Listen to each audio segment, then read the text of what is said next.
It's a joy to welcome Bill Federer to our Bible Prophecy Conference. This is our 12th Bible Prophecy Conference. It's unique this year because we have no audience, except for those of you who are out there in internet land. So the theme of our conference this year is America in Bible Prophecy. And we have Bill Federer with us. Later on, we'll have Joe Witchert sharing with us a little bit, and then Jack Hibbs, and then Don Perkins. Tommy Ice was going to be with us, but unfortunately, he's got some issues medically, and so he's not going to be able to be with us today. But we've got a full slate, probably going to go till about 3 o'clock this afternoon. So join us when you can, and share this information with others if you will. But Bill Federer, what an honor to have Bill with us today. A historian. He's nationally known speaker, best-selling author of AmeriSearch. He has a daily radio and internet program called American Minute. He's a prolific author, over 20 books, including his bestseller, Quotations, Encyclopedia of Quotations. And so, Bill, it's just an honor to have you with us today, and we're just going to let you take most of the time here because you've got a lot to say. There's much going on in our world today, and so, Bill, bless you. Well, Joe, thank you for having me with you, and blessings to all those that are viewing.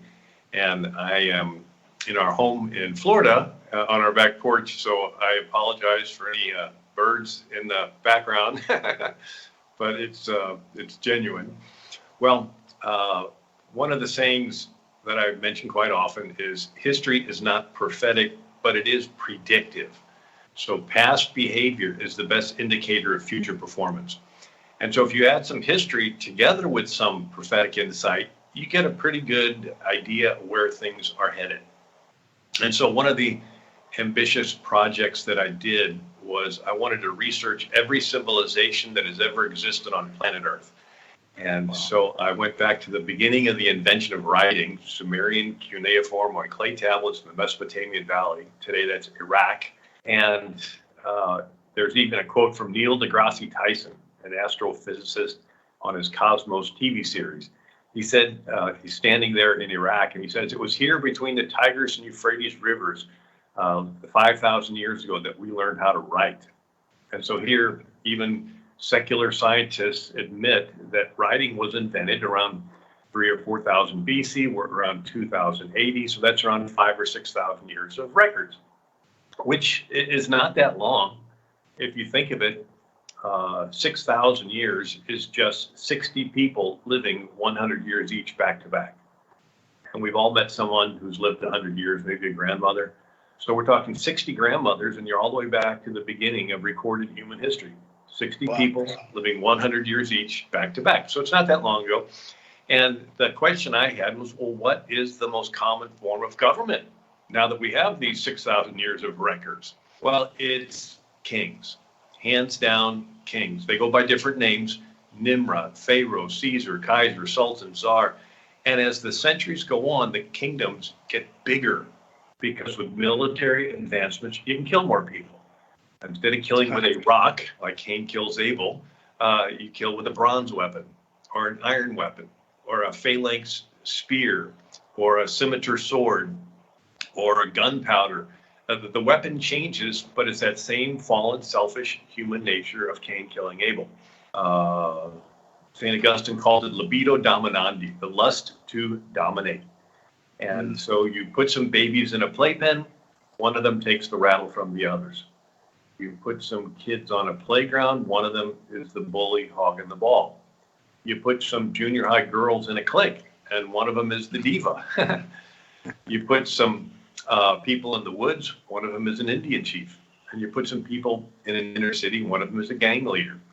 And so all a king is, in a sense, is a glorified gang leader. And it's a hierarchical system, like a pyramid. If you are friends with the king, you are more equal. If you are not friends with the king, you are less equal. And if you're an enemy of the king, you're dead. It's called treason. And so this is the norm for world history. And so all a king is, in a sense, is a glorified gang leader, right? And That's right. and it just keeps repeating itself throughout history. I tell people, imagine if you were the king. That'd be pretty nice. And then things are going along fine, and then you have a sister that you really love, and she has a teenage son. And now he starts hanging around the wrong kids, and he's drinking and partying and hits someone with a car and kills him. And now this teenager is facing manslaughter charges, mandatory prison, and your sister comes begging to you and says, "You're not going to let my little Johnny get locked away, are you?" What are you going to say to your own sister? Well, I'll let little Johnny off the hook this time, but don't let it happen again. Guess what? As soon as you say that, you are the corrupt dictator. You just have ripples through your kingdom that if you're family or friends with the king, you get special treatment. If you're not family or friends, you don't get the special treatment. And if someone wants to point out your favoritism, you're going to be tempted to want to shut them up. And so it just happens. Power corrupts, and absolute power corrupts absolutely. Yes. And so, so the first iteration of this was Nimrod, Tower of Babel. Excuse me.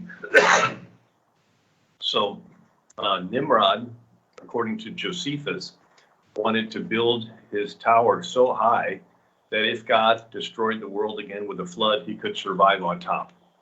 And so it had this defiant, in-your-face attitude toward God. And then Josephus goes on to say that Nimrod made everyone in his city bake bricks and bring them, otherwise he would kill them. So it had this oppression over people. So defiant against God, oppressive over people. Well, God comes down and confuses the languages, and the people what? Scatter. And so we see this first example of power concentrated, defiant against God, and power scattered and separated. And so it's almost like every generation since has tried to rebuild the Tower of Babel, only on a bigger scale. And because, again, each time it comes around, there are more military advancements and more tracking technology. And Yes. so in my one book, it's called Who is the King in America? I track through this. So you have Nimrod in the plains of Shinar and so forth. And then you have Gilgamesh, king of Uruk, or Iraq. And Gilgamesh lived about 2500 BC. And his big invention was a wall around his city. So Gilgamesh was the first one to build a wall. Wow, what a novel idea. And anyway, and then, excuse me, the story goes on that Gilgamesh wanted to go on a long journey to meet an old guy who survived the global flood. And it's basically the story of Noah. And the Epic of Gilgamesh, it's the oldest story ever written in any language. It's in this ancient language. I remember reading that in when I was at Purdue University. We had to read that Homer stuff. Yeah. And so in this Epic of Gilgamesh, he talks about this old guy, Uptanapsharin, building a big boat, having rooms in it, covering it with tar and pitch, filling it full of animals, and then the world flooded, and then afterwards, all the animals were let out and repopulated the world. Matter of fact, over 100 ancient civilizations have flood stories and flood legends in their ancient past. Gee, maybe there was a flood. And so anyway, you have Gilgamesh, and then about 2250 BC, you have Sargon of Akkadian. And Sargon conquers a bunch of walled cities from the Persian Gulf to the Mediterranean, and it's considered the first empire. And then you go to 2,000 years of Egyptian pharaohs, 5,000 years of Chinese emperors. Then you have around 700 BC, Assyria is the biggest empire in the world, with Nineveh as its capital. And one of the things I noticed, and with your science background, you probably would find it fascinating, is the Fibonacci sequence, the golden ratio, the phi phi, and it's this rate of geometric expansion where you have a seashell that does the little circle and a little bigger circle and a little bigger circle, and then you observe it in a hurricane or a tornado or a galaxy, the way it spins, and so you have this applied to investments and even to models of coronavirus spreading, but it's this rate of expansion. And so I decided to look at all these kingdoms and empires in world history and see if they expand at the same rate. And lo and behold, they sort of do. And so it's like history repeats itself, yes, but every time it comes around, it's a little bit worse. Because with military advancements, you can kill more people. And with technological advancements, you can track more people. And so it increases the control of that one person. And clearly there's a global goal in mind. And, and I go through the history with Attila the Hun and Genghis Khan and Julius Caesar and, the Vikings and the Muslim sultans and King of Spain, France, and Austria. And then the King of England had the biggest empire that the planet Earth had ever seen. The King of England, the sun never set on the British Empire. He was like a globalist. He was like a one world government guy with him at the top. And so this, but if you think of it, if it had not been for death, one of these dictators would be happy to have the whole world under their thumb by now. That's Genghis Khan killed 30 million people. Imagine if he never died. Mao Zedong killed 80 million. Napoleon 6 million. And so if it wasn't for death, and again, each one of us has that potential to, in our fallen nature, to want to, stay in power. Yes. St. Augustine, I mentioned, called it libido dominandi. But then there's another dynamic. Good kings. Good kings want to concentrate power so they can do good. But then at some point they turn it over to some grandson that wants to use it for evil. They want to stay in power and they want to squash anybody that questions them. And so this is one of the dilemmas you see in the story with Joseph in Egypt. So here's Joseph, a great guy, a man of God. He helps concentrate power into the hands of the Pharaoh. And what did the Pharaoh do with this concentrated power? He took care of the children of Israel, gave them food, gave them the best land in Goshen, gave them jobs. But then there was a new Pharaoh that did not know Joseph. And he used all this concentrated power to oppress the children of Israel and have them throw their babies in the river and so forth. So that's the dilemma. You get a good person in power and they say, well, let's streamline everything because I want to do good more efficiently. It's like, yeah, the devil almost sits back and says, have your 8-year term in office because at some time it's going to come back around and that concentrated power is going to be used for evil. You think of the education department, and it was originally started with really good intentions, standardize this and that, but then it turns into Common Core and No Child Left Behind, and before you know it, it's pushing transgender. And it's like this is a very anti-Christian agenda being pushed, but it all started with this good intention to want to have it be streamlined. And you could look at the Department of Justice. It started for a good purpose to keep the Democrats from using their Jim Crow laws and black codes against the blacks in the Democrat South. And but under this most recent time, we've seen the Department of Justice being abused to push a impeachment narrative and a Russian collusion narrative and all this, emails and things that were nothing short of corruption. And so that's the dilemma we face. I know I'm sort of jumping around. You have William Howard Taft, a Republican. He's the only president to become Chief Justice of the Supreme Court. And what does Taft do? He streamlines the court system. Before, all the different appellate courts and circuit courts had a little independence, but he said no, when the Supreme Court makes a decision, boom, everybody else has to immediately go along. Well, he was a Republican and everybody thought it was okay, but lo and behold, FDR gets in charge and he gets all of his people on the Supreme Court, and before you know it, we have Roe v. Wade and different homosexual decisions and so forth. So anyway, so back to the big picture. We go from Nimrod, Tower of Babel, and then each generation keeps trying to rebuild it and it keeps getting bigger and bigger until finally you think of here's Augustus Caesar. He had the biggest empire in the world, 25 BC. And what did he want to do? He wanted to track everyone. He wanted a global tracking system. It was called the census. He wanted to track everyone that was under his thumb. I'm sure if he could have had the Chinese global, credit system, he would have used that, But again, ultimately, the King of England was the most powerful king that planet Earth had ever seen. And sun never set on the British Empire.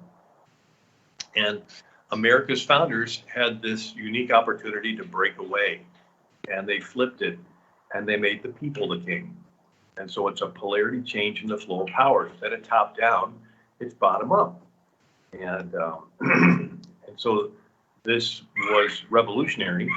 And then I go through where the founders got these ideas, and lo and behold, it goes back to ancient Israel. But am I doing okay? Is this all right, Joe? Yeah, well, you're laying a great foundation for what's happening today.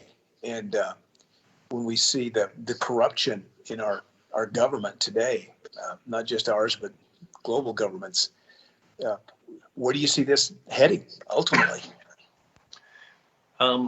Well, clearly a global government with the next wave of 5G and Huawei and a net of satellites around the Earth, that they literally will be able to track everybody at every single second and every single thing that you do and breathe and say and think. And then, before lightning strikes, all the electrons have to line up. Mm-hmm. And it's almost like every time there's a crisis, it's a movement in all these global electrons lining up. And you see where more people have died from Ebola and Zika and MERS and AIDS and swine flu and SARS and all these other things. And relatively small percentage have died from the coronavirus. Yet we see this unprecedented shutting down of the world's economy.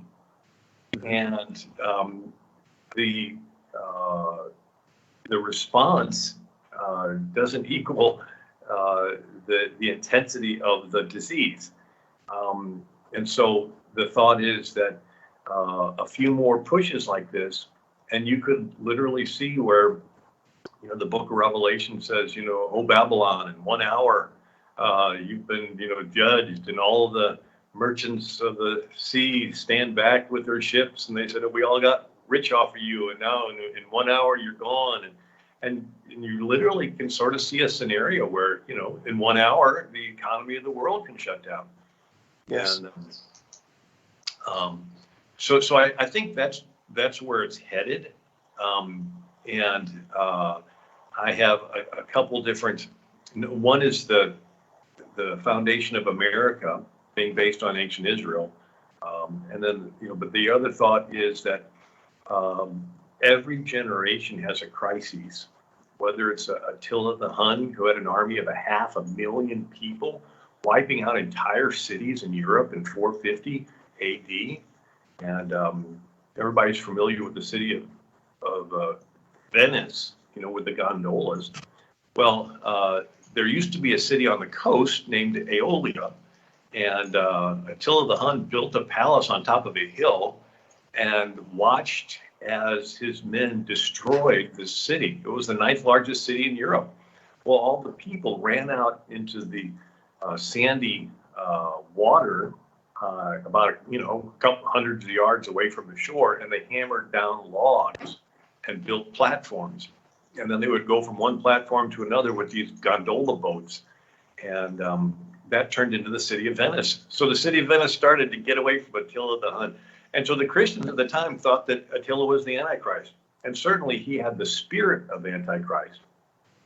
But each time it comes around, it's a little bit worse. It's a little bit worse. Yeah. But ultimately, there's going to be a final phase of it on a global level. And so every generation has a crisis. And yes. The thought from a spiritual perspective is God wants to see how we respond in the crises.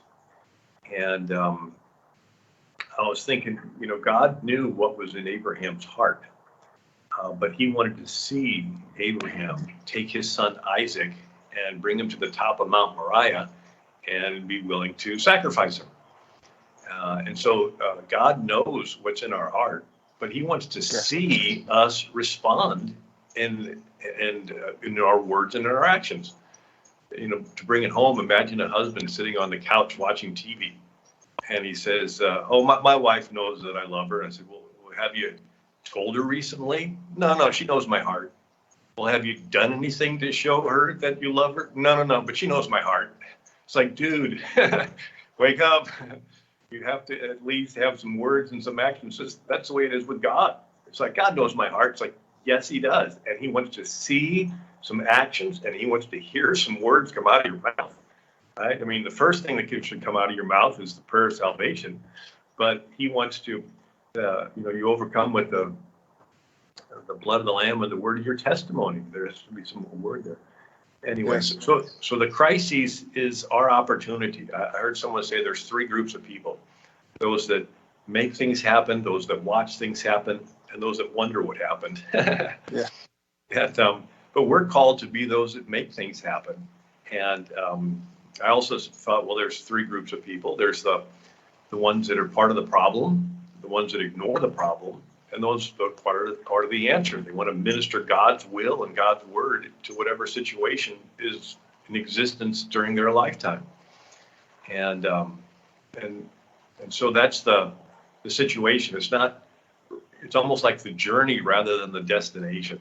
If God wants to see us respond, people say, well, whatever God wills is going to happen. It's like, that's the wrong attitude. The attitude is, God wants to see me respond in this crisis with his love, with his word, to reach out to a lost and dying world. Let him minister through me in this crisis.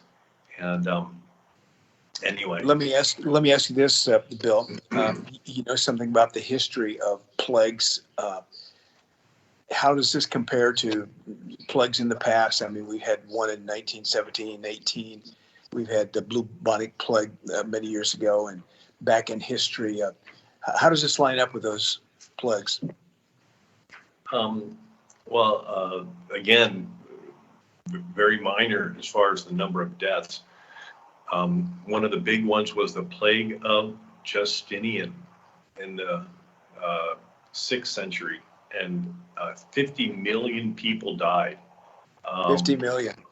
Yeah, they estimate that it might have been like a third of the world's population at the time.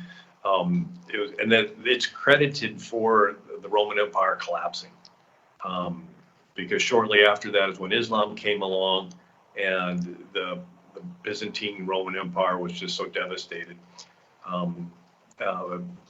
And then you had the bubonic plague. It was a flea on rats from Mongolia and China, and we followed the trade routes, the China Silk Road, the Gobi Desert to the Middle East, and then got on ships in the Middle East with rats, and then got off at Constantinople and in the 1300s and devastated that city, and then it went across to Europe and devastated, and it killed an estimated 75 million people on this bubonic plague, the Black Death. And yeah, those were the big ones. Then there's the Spanish flu in 1917. The different reports are that the Rockefeller Foundation had been experimenting with a meningitis vaccine, injecting it into horses and incubating it in horse blood. And then in Fort Riley, Kansas, they decided that they were going to inject it into soldiers. And the soldiers immediately got this influenza, and they call it the Spanish flu, but it's only because Spain was the only country that didn't control its press. And so all the other countries didn't want to print how many were dying because they didn't want the other countries to read it and realize how weak they were. And so, but nevertheless, Fort Riley, Kansas, and you had some of them get sick immediately, and then some didn't die, but they were carriers. And so they all get shipped over to Europe. And in the tight quarters and the unsanitary camp conditions, it spread, and millions of people died in Europe. And then when the war was over, they come back to America and they get another wave of the Spanish flu. And, you know, over the years, they've tried to, you know, expunge the Rockefeller Foundation's role in it, but the reports are there. Yeah. And you know, then you do see some. I've not done the research, but I've read some articles that indicate that Bill Gates had some kind of interest in the lab that was in Wuhan, and that they had a Harvard professor in microbiology or whatever go over there and help set up this lab. And then they had this virus that was being developed, and who knows why they were developing it, but they were developing it in North Carolina lab, and then somehow it got snuck over to China. And so it seems like it's a weaponized virus, a mix of SARS and some of the other different ones that had a more dangerous aspect to it, in the sense that you can feel healthy for the first period of infection so that you can still walk around, but you're spreading it. And well, it's very interesting, Bill, and most everyone knows this or sense this. This is the current virus. People know that this just didn't happen. It's not an accident. It's by design. The question is, what's the design intended to accomplish? And of course, people are suffering, and our heart goes out to them. We're praying for them. And I, as a pastor, have compassion on these people who are sick. And right here in our own community, it's just starting to pick up. And but we know that there's some kind of design behind this, and it's not just the sickness itself. It's sort of a means to an end. And does that seem to play into what you're talking about the power grabs and people, the absolute power, the corruption of power? yeah, one of the things that I've seen is that power concentrates in times of crises. And let's go back to the very beginning. So the first invention ever was the plow. Cain was a tiller of the soil. And then people started hitting each other with them, and they turned into weapons. And then people gravitated together for protection. They gave up some of their independence on their individual farm, and they gravitated together and formed what's considered the first cities. And when you get people together, someone is a little better at knowing how to fight than the rest. And everyone says, you be our captain. And this person organizes you, you fight, you win. That's a good thing. And but then this person has kids and grandkids who want to stay in power and want to claim to be a favored family and want to be the political machine. And before you know it, you got a political boss, you got a king. And so what started as a good thing, defending yourself against, insecurity of being attacked, now it turns into the grandson of this guy. And we've seen this with the Bible stories. So you remember the story of Jephthah, and the Israelites go to Jephthah and they say, help be our captain, help deliver us, and then you and your sons can reign over us, And so sort of the same thing with Gideon. They went to him and, you and your sons reign over us. And Gideon, to his credit, said, the Lord is your king. And but in times of crises, people are willing to surrender their freedom, their independence to somebody promising to fix it. And so that's a natural phenomenon. But then you add on top of that a whole series of incidents and philosophers that talk about intentionally creating crises so that people will give up their freedoms. And so this is quite an interesting line of study, and I write about it in my book, Who is the King in America? But you see, even back Plato, 380 BC, he's in Athens, and he said democracy won't last because demos means people, cracy means rule, democracy is the people rule, but it's based on the people having virtue. And when the people give up he says the chief characteristic of a democracy is tolerance. Everybody learns how to tolerate each other. It's great. And then they tolerate people that are a little bit off. Then they tolerate people that are a lot off. So finally they're tolerating crooks and criminals and fraud, and nobody cares. And then Plato says it creeps into the family, and the sons are disrespectful to the fathers. And if the father corrects the son just walks away. And then the teachers don't want to appear old and out of date, and so they want to appear more youthful to appeal to the youth. And then he says that it creeps into their morality. And the young man gives into libertinism and useless and unnecessary pleasures, even incest and unnatural union.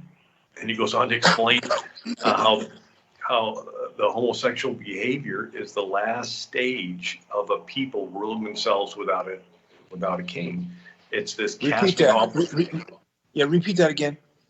Sounds like Romans 1. Go ahead. So here's Plato. He talks about when a democracy is in its very last stages. He says the young man gives into libertinism and useless and unnecessary pleasures, even incest and unnatural union. And he goes on to explain this casting off of morals and self-restraint, this abandonment to passion. And then they see the city treasury sitting there, and it's a democracy, so they vote to spread the wealth around until the treasury is empty. Then they vote to take money from the rich people. Now there's no rich left. And then there's a shortage, and they say, well, don't cut back on what I'm used to getting, and it turns into bickering and anarchy and chaos. And then they begin to say, can't someone come along and fix this mess? And Plato says that's the last stage.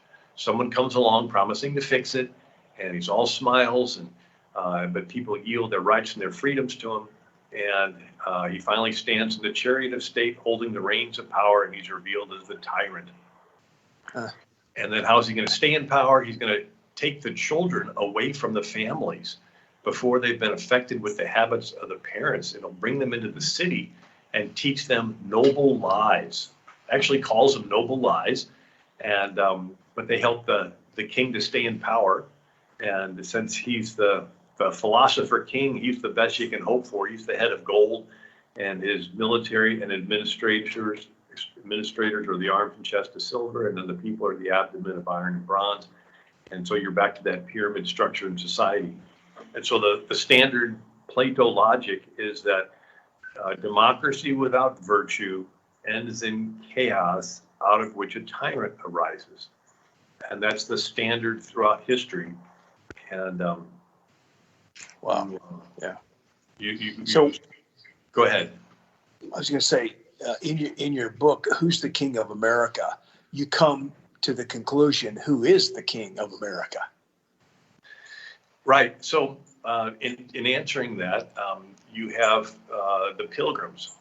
They were on their Mayflower boat. They were sailing across, and they were planning on going to Jamestown, Virginia, but they get blown off course. And they land 500 miles away on the shores of Massachusetts. They try going south. It's dangerous because it's stormy, and there's off the coast of Cape Cod these shoals, these sandbars that go way out into the ocean, and 3,000 ships have sunk off of Cape Cod, and so it's very dangerous. And so the Pilgrims almost sink, and they go back to Plymouth Rock, and the captain of the Mayflower says, everyone off the boat, too dangerous to sail.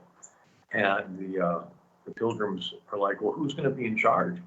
We were going to go to Jamestown and submit to the king's government. But there's no king appointed person on our little Mayflower boat. Who's going to be in charge? Well, they do something unique. They give themselves the authority to start a government. It's called the Mayflower Compact. The word compact means covenant. So it says we covenant ourselves together to form a civil body politic, to enact just and equal laws as shall be thought most meet or necessary, unto which we promise all due submission. So this was revolutionary. Again, this was a polarity change in the flow of power. Instead of top down, ruled by a king, it's bottom up, ruled by the people. And then what's really interesting is, where did the Pilgrims get this idea? From their pastor, John Robinson. He's considered one of the founders of the Congregationalist Church. And so it's this church model where everyone in the congregation's involved in the ministry. And so it's different than the Catholic model of the clergy and the laity, where the clergy does all the ministry and the laity is lazy and just sort of watches. The congregational model is everybody in the congregation is involved. It comes from the word ecclesia. Ek means out of, ecclesia means a calling. It's the Greek word, which means when they had 6,000 citizens in Athens, and they would call the people out of their homes into the marketplace, and they would deliberate on what they're going to do to defend their city and the rules for their city. And so Jesus chose that word ecclesia to say, upon this rock I'll build my ecclesia, and implying it's the body. Everybody's involved. And he that's faithful in the very little shall be entrusted with more. And if you're faithful in the daycare, then you get to be a junior high Sunday school teacher, then you get to be a senior Sunday school teacher, then you get to be a deacon. And he that's faithful in the very little is entrusted with more. You work yourself up into leadership. But it's a bottom-up form of government versus the clergy laity model, which is what the Anglican Church had. And so it's interesting. You had the Reformation, 1517, Martin Luther, and then a century later is the Age of Enlightenment. Well, what happened between the Reformation and the Age of Enlightenment? Well, the scholars in Europe were called Christian Hebraists, and they became experts in Hebrew, and they studied the Jerusalem Talmud and the Babylonian Talmud and Maimonides and all these rabbis, and they were fascinated with this first 400-year period when Israel came out of Egypt before they got King Saul. Lo and behold, 1400 BC or so, when Israel comes out of Egypt, for 400 years, Israel does not have a king. That's literally the first instance in all of recorded history of a nation with millions of people and no king. It was a total anomaly. It was contrary to human nature. Every place else you have this selfishness coming into the hands of a king. But in Israel, for 400 years, they did not have a king. And I go through in the book, Who Was the King in America, a number of unique situations. So Israel was the first nation with private land ownership. You see, wherever there's a king, you never really own the land. It's always conditional of you staying on the nice side of the king. You cross the king, he will take away the land and kill you. Well, in Israel, the land was permanently titled to each family. If you got in a pinch and sold your property, every 50 years, the land reverted back to your family. This prevented a dictator from gathering up the land and putting the people back into slavery. And if you own land, you can accumulate stuff. The Bible called that being blessed. Karl Marx called it being a capitalist. You got stuff, you worked hard, you saved it, right? And so it's called the promised land because the people actually got title to the land. Israel was the first nation where they had no standing army. You have a king, he has an army to enforce his will. In Israel, every man was in the militia and armed with a sword upon their thigh and ready at a moment's notice to defend their family and their community. Israel was the first nation that had a bureaucracy-free welfare system. Hey, what's that? Well, in Egypt, people were selling their souls to the Pharaoh for a bag of grain. And in Israel, when somebody harvested their field, they left the corners, the gleanings, for the poor people to pick through. So this way, the poor were taken care of without some political leader collecting everything and doling it back out to those who can help stay in power. And there's a whole lot more, but one of them is that Israel was the first nation that could read. So in Egypt, only 1% of Egypt could read. Reading and writing was the scribes' secret knowledge. They actually had 3,000 hieroglyphs and they kept them complicated on purpose as job security. And so, and then it's Mesopotamia, they had 1,500 characters. And then in China, they had 10,000 characters. So when Moses comes down the mountain, he does not just have the law, he has the law in 22 characters. Not 1,500 or 3,000 or 10,000, 22 simple characters. The first letter is Aleph, second letter Beth. So Israel was the first nation where everyone was taught to read as a literate populace. So again, Israel, without a king, it meant the people were the king, which meant the people had to be educated. And then the final part of this puzzle is, if you think of power as a spectrum, one side is total government, the other side is no government. The total government side, total government side, you have a king, he rules through fear, you do what he says or he kills you. The no government side is anarchy. No government unless every single person is taught the law. It's like everybody downloads a behavioral app on their iPhone. Your behavioral app? Yeah, so instead of a GPS app telling you where to turn and giving you directions, it's a behavioral app that tells you how to act in real time. Be nice to that person, don't steal that, don't lose your temper, right? And the Levites are the computer geeks that help you to download the app. Yeah. And then the big question is, why would you follow it? What would motivate you to follow an internal moral? Well, Israel had the key ingredient. There is a God who is watching everyone. He wants you to be fair, and he's going to hold you accountable in the future. So you're about to steal, nobody's around, and then you think, hey, God is watching me. He wants me to be fair. He's going to hold me accountable in the future. Maybe I should hesitate stealing. And it creates something in your head called a conscience. If everybody in the country really believes this, you can maintain complete order with no police because everyone is taught the law and everyone is personally accountable to God to follow the law. And so that's what America's founders looked back to in ancient Israel when they set up our form of government in America. They looked at that as the model.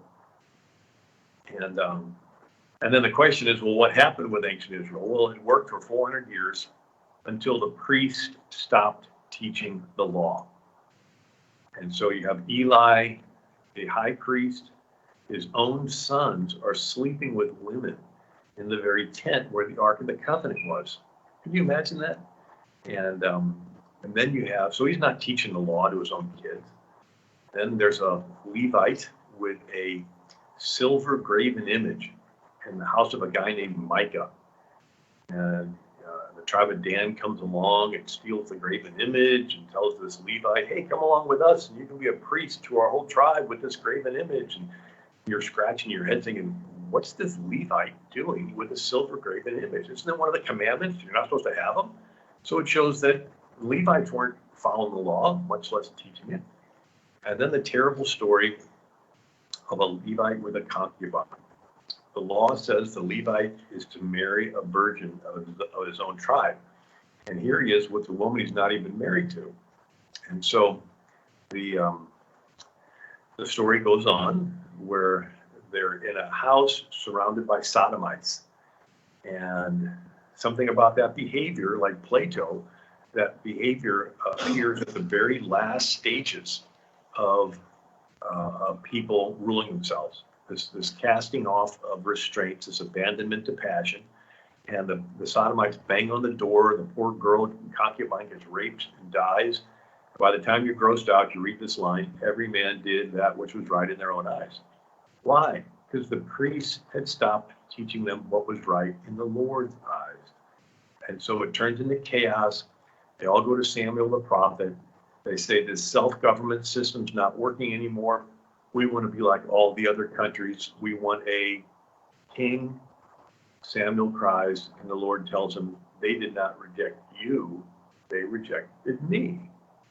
And so here God's original plan for Israel is to not have a king, have everybody be taught the law, everybody own private property, everybody be blessed, and the Levites teach them the system. But when the Levites stopped teaching the law, the whole thing fell apart. And the Lord told Samuel, they did not reject you, they rejected me, that I should not reign over them. So God's original plan for Israel was for each one of them to be taught the law. God's jealous for an individual relationship with each person, and he doesn't want some political structure in between you and him. And this comes to a head with Saul, and he's pouting that his son Jonathan made a league with David, and he turns to his soldiers and says, nobody cares about me.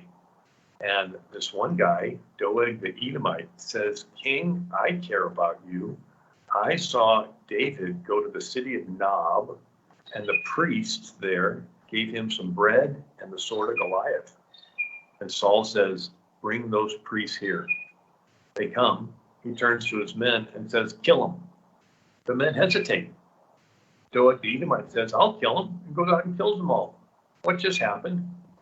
The soldiers had been operating under the old system where every individual is accountable to God to follow the law. And the law says you need 2 or more witnesses before you condemn somebody to death. There's only one witness, Doeg. And so the soldiers still have a conscience. They're like, this does not compute. We're hesitating. You're telling us to kill, and there's only one witness, and we're accountable to God. So they're hesitating. They have a conscience. Doeg says, King, I'm going to surrender my conscience to you. You tell me to kill, I'll kill. So wherever you get a king, he wants to insert himself between you and God. So when Nebuchadnezzar says, when I blow my trumpets, you bow to my statue. I don't care if you have a warm feeling in your heart for my statue. You bow, or I'm going to throw you in the fiery furnace. You know, King Henry VIII of England, burnt William Tyndale at the stake because he didn't believe the way that he wanted. And so kings wanted to dictate. Under the past administration in America, we had a leader that says, okay, there's no more male and female. Yeah, when I ran for office, I believed that marriage was between a man and a woman. God's in the mix, and, it's above my pay grade. But once he gets in, he turns on a dime and says, you have to abandon your beliefs and embrace my new transgender, or else I'm going to send the Department of Justice to come in and sue you. And so here we have a whole lot of people saying, okay, King, there's no more male and female. Okay, no more bathrooms, no more whatever you tell us to do. What's next? we'll just surrender. With all of our values, we'll just surrender to the government, whatever you tell us to believe. And so Yeah. we have the children being conditioned to this. And it's no different than Plato, where he talked about taking the kids away from the parents and indoctrinating them with noble lies because they help the king to stay in power. Well, all the kids are being homeschooled right now through this coronavirus because of the mandates that have gone out, to stay in your own homes and so forth. So parents are discovering, hey, they're the teachers, and hearing all kinds of interesting stories. Bill, we're going to take a 5-minute break, and we'll come back. But when we come back, I want you to share with us about where Islam is in all of this today.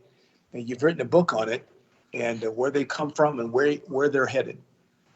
All right. All right. Give us 5 minutes. We'll be back in 5 minutes. And those of you who are listening out there in internet land, if you could give us on the Facebook a thumbs up or a heart or something to let us know you're out there listening.